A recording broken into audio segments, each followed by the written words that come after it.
तो ना क्यों पानी का पूछा तारा सो जा गोइला का बाद तन फोन करा था लाइनो एगो कटल बा एकदम पूरा पूरा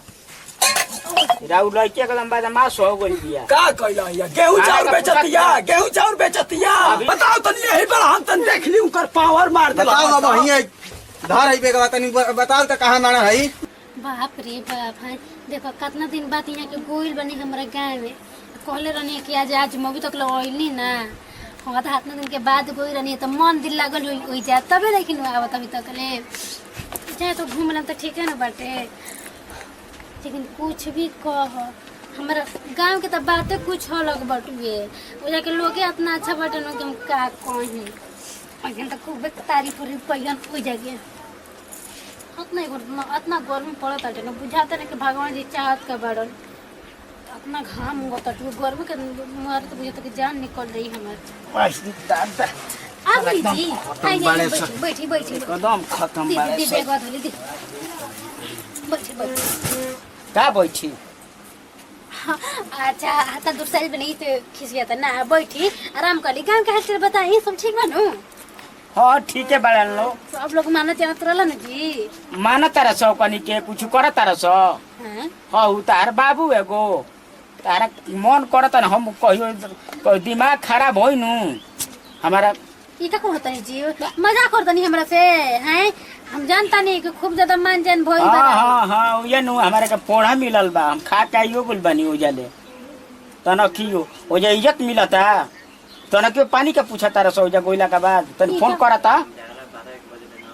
ई का कहत जी का हम कहीं तारा के का हम तो तबाह हो गुल बनी ओकनी से ससुरारी ऐसा ऐसा हम शादी हमार हो गुल बनी हो जा हम फंस गुल बनी हम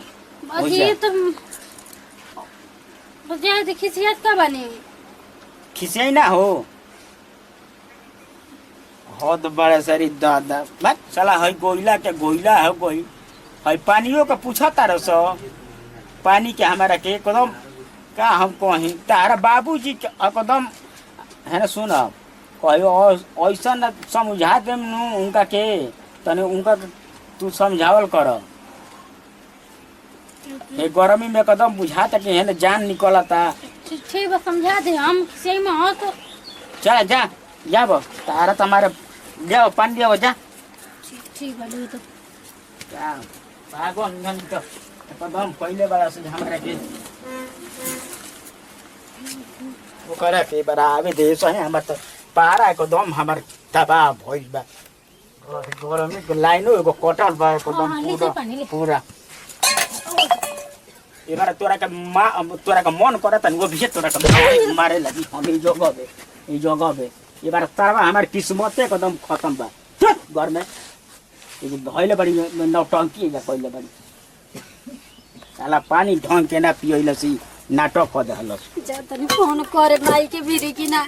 का जाने का कहली तन का नहीं का कइले बैसन आ कि हमरा पे से याद ताड़ जब न तब कैसे हमरा के बोल दाड़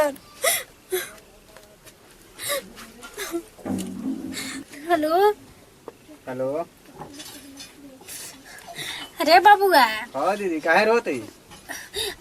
छोड़ो काहे रोता नहीं अब माई कहाँ भी है रे दे तो माई के फोन माई गेहूं धोती है बाबू बाड़न ले बाबू से बात कर ले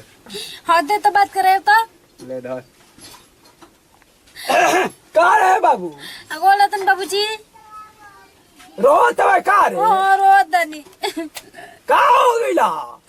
तू लोग का के विदा कइले बड़ा जे उनका के कह तो नु के हमर कोनो इज्जत नहीं के होई जा हमरा के जब बोलो डटत बाबा न मारतवन काट दे भाई तभी उनके काट दे भाई है जया के जना टांकी कइले रहन गांव में का खोले रन बाबूजी का कइले रहन बताओ हो कवन काम बा गांव में गांजा पी के लइकन के साथे उन टोन बोले के माने जीजा गांव के हवन त भार गांव कर जीजे बा नो आई जा के हमरा के बोलो दाड़न मारो तो उन कम से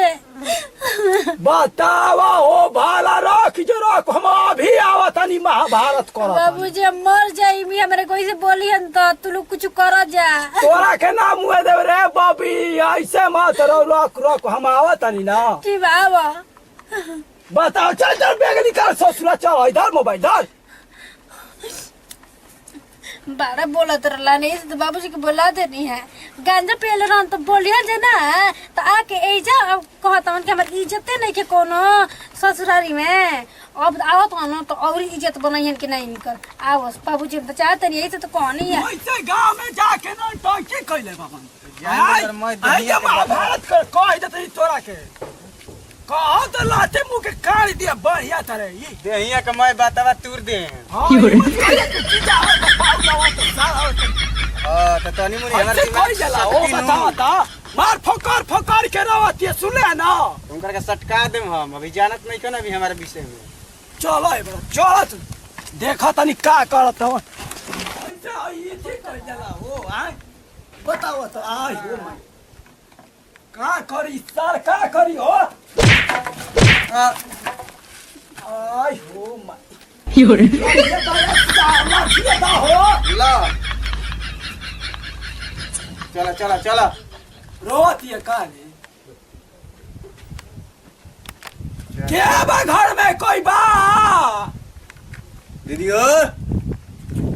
बताओ है सही है पूरी पाकी पड़ी त मुंह हाथ टूट गई आय उ तो अपने गोली माथी बावन ठेका जो नहीं जे डगरा जी हमने कने गोला